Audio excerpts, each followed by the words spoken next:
আজকে আমি বাসায় নান রুটি তৈরি করব। 2 কাপ পানি, 1 চামচ লবণ, 2 চামচ চিনি, 1 চামচ ইস্ট।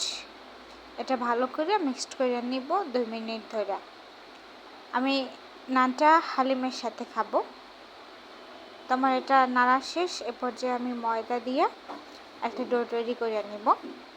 আমি এটা অল্প অল্প করে ময়দা দিব, আর ডোটা আমি একটু নরম তৈরি করব। পরে আবার আমি 2 টেবিলের মতো চামচের মতো ময়দা দিছি।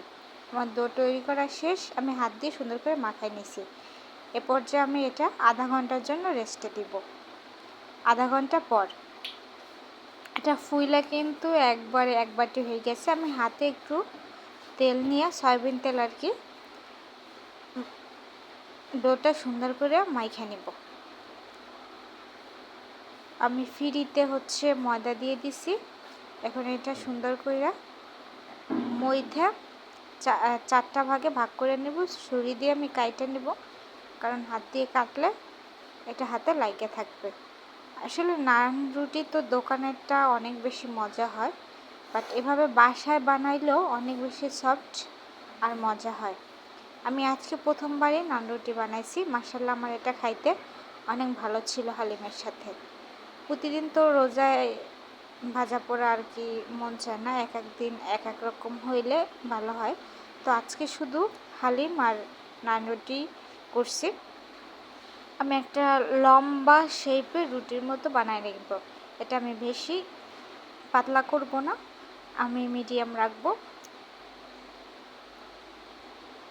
আমার কিন্তু রুটিটা বানানো হয়ে গেছে।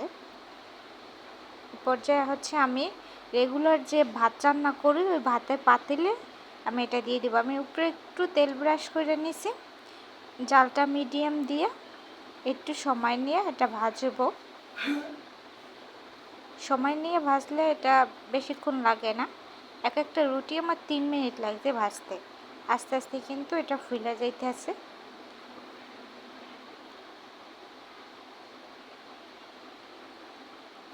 আমি এপাশটাও একটু চুলার উপরে আগুনের উপরে সেকা দিয়ে নিছিলাম।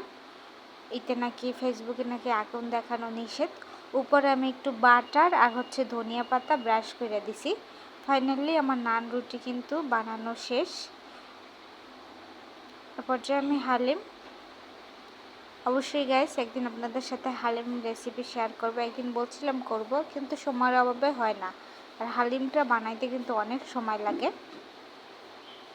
এখন আমি খাবো, আইজান দিতেছে। তো সবাই ভালো থাকবেন। আল্লাহ হাফেজ।